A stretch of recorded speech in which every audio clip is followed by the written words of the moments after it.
everyone. In this session, we will talk about descriptive and inferential statistics. The learning objectives for this lecture are to understand the purpose and importance of descriptive statistics, to review the concept of histograms, box and whisker plots, and the most common measurements of location and dispersion. We also want to explain the purpose of inferential statistics and point estimates for a population parameter, and to identify unbiased point estimates for the mean and standard deviation of a normally distributed random variable. The term descriptive statistics refers to using empirical methods to describe populations. And this means taking data from a population and arranging and summarizing it in order to obtain useful information. Descriptive statistics do not, however, allow us to make conclusions beyond the data we have analyzed or to reach conclusions regarding any hypotheses we might have made. They are simply a way to describe our data. Now, entire textbooks are dedicated to this area of statistics, but for our course, we will look at histograms and box and whisker plots for displaying data in a useful way, and we will review commonly used parameters for measuring location and dispersion of a population. And here in this lecture, we have a few examples in order to illustrate these tools of descriptive statistics. So, first, the frequency distribution. This is the tool used to describe the variability in a population. It shows how the units in a population are distributed within the possible range of the values. A frequency distribution can be drawn for an entire population by taking a measurement on each unit of the population, although this normally will take too much time and resources to do. So frequency distributions are usually made from data obtained only from a sample of the population, and this frequency distribution then is called a histogram. Now here's our example. Here we have the fill weights of cans of deodorant taken from a sample of 100 cans. This data here is in grams. So to construct the histogram, we look first for the minimum and maximum values, which are here 175 and 346. So the difference in these, though, the difference of the max minus the min is called the range. And so we have 346 minus 175, get 171. This is the range grams, the range of our data.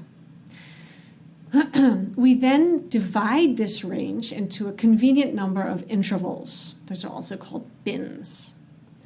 We want to tally the observations for all 100 measurements here into our different bins.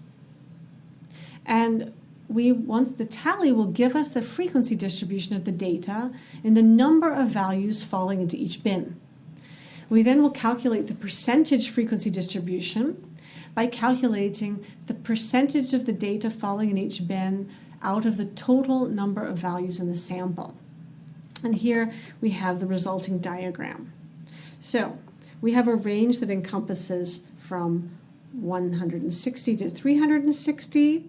Our bin length is 20 grams for each bin.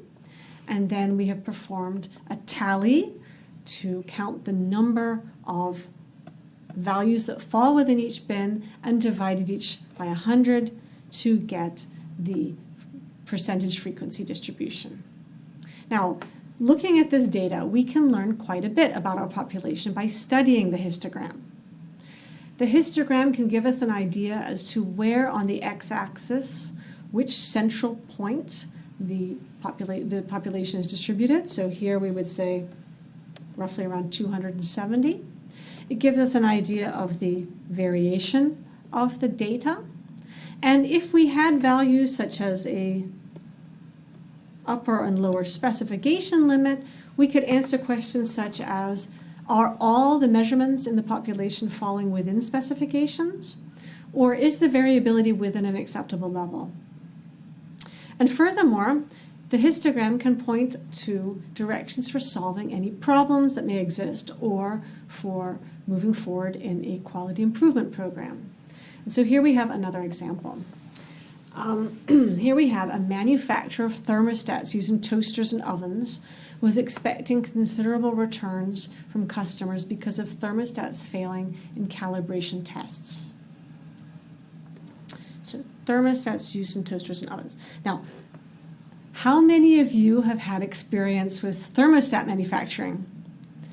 And here we already have a key lesson in quality management.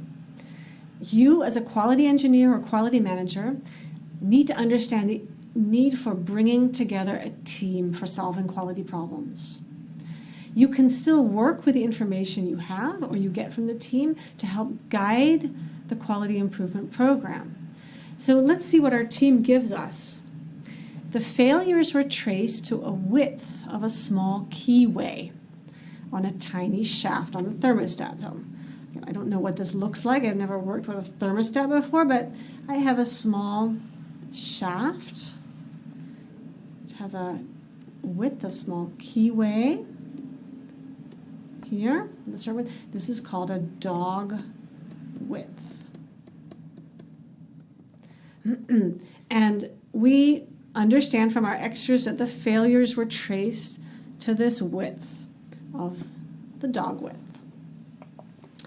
We also learned that these keyways were typically cut on a milling machine. And this milling machine had 2 cutting heads. And then they were collected in a common hopper below the 2 cutters. We also learned that the uniformity of the dog widths has to be ensured in order to prevent calibration failures. So now going back to our last lecture, we have very little information here, but we can already construct a simple process flow. So input would be the shaft,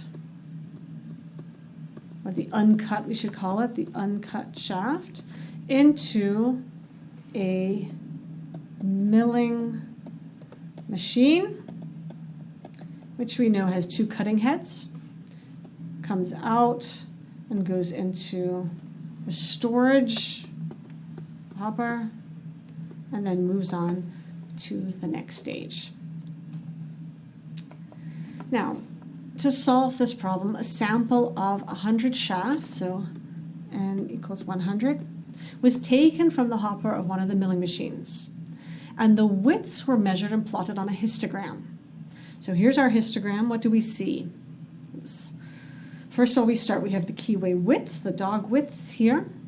We see a variation from 0.24 to 0.29 inches.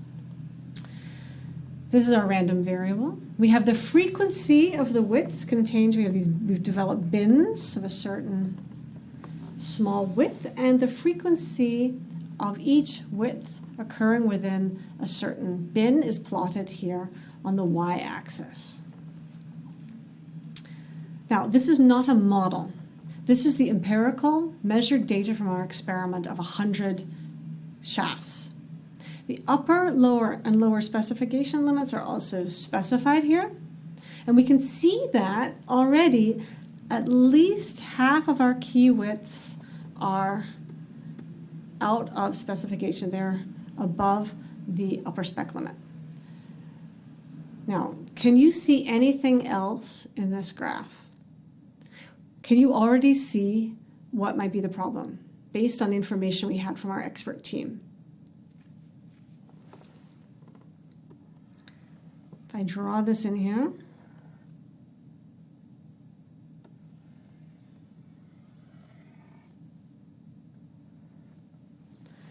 what we can see without doing any special analysis from our histogram is that our histogram typifies a bimodal distribution, which is a frequency distribution with 2 modes or 2 different peaks in the data.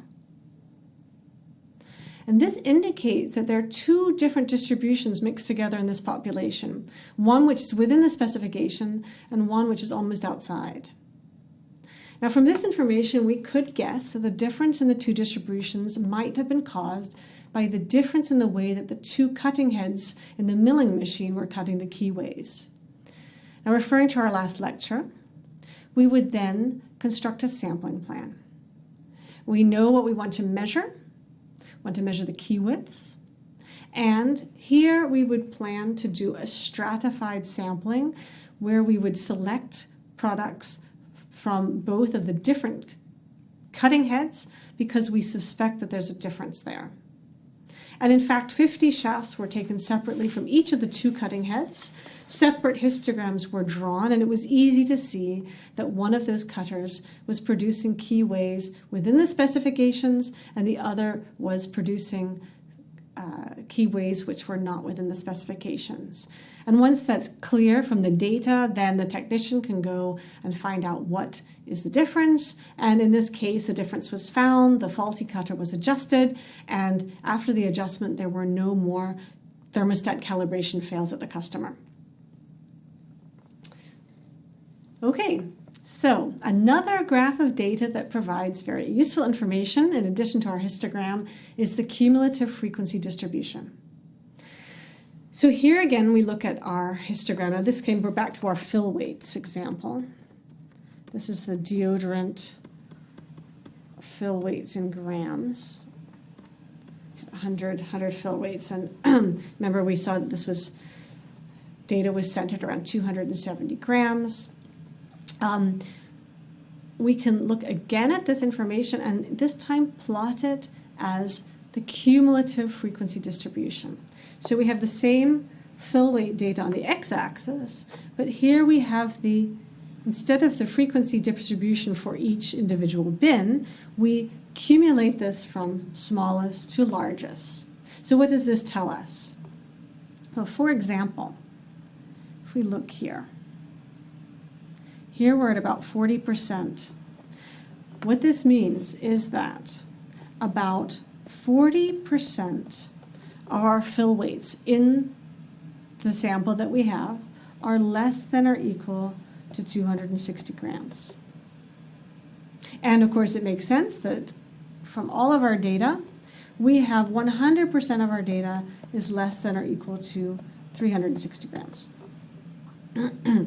Cumulative density function then gives us information on what percentage of our data are below certain values, from 0% up to 100%. And this brings us, of course, to the idea of percentiles, or 2 percentiles. We're here 50%. It's our 50th percentile here. This is our 100th percentile. And leads us then to box and whisker plots. These B&W plots are another very compact way of representing a population with variability. And this is one of my favorites, the box and whisker plots. I put a star by that. It's a graph showing several percentiles of a given set of data. So it shows the minimum value, which our text calls x0, and the maximum value, x100. It gives the median, which is the x50, which means that 50% of our data are less than or equal to x50, and 50% of our data are greater than or equal to x50. It also gives us the first quartile and the third quartile, and these are the points at which 25% of our data is less than or equal to x25, and 75% of our data is less than or equal to x75. Now, we're not going to be asked to construct these in our course, but I do want you to understand why they're useful and what data points they contain. So, to construct the box and whisker plot, first you construct the box using the third and first quartile. Then you draw the whiskers out to the minimum and the maximum values, and you draw a line for the median. We have one example to show how this is useful. We have here temperature data taken from an iron foundry, which makes large castings. So you have very, very hot molten iron that is taken from a cupola and then transferred over to be poured into the molds for the castings. Now the top graph is a histogram of the tap-out temperature. So you can see this ranges from a high value 2,537 degrees Fahrenheit to 2,597 degrees Fahrenheit. Then the molten metal is transported over to where it is poured, and we have the pouring temperature here. And here we have some specification limits. Now, it's very possible for you to compare these two graphs, just looking at the data like this. You can see the minimum and maximum values are a little bit different, so you can't quite compare them. But you can certainly use the histograms to look at the two data plots to draw some conclusions. But what is more useful is the box and whisker plot. And here we have the box and whisker plot of the tap-out temperature and here of the pouring temperature. And here it's very clear to see the median values here show a difference of about 10 degrees Fahrenheit. So the pouring temperature is about 10 degrees lower than the tap-out temperature from our data that we see. We see that the overall spread of the data, minimum to maximum, is about the same for both. And indeed, the interquartile spread, the spread between the third and first quartile, also about the same.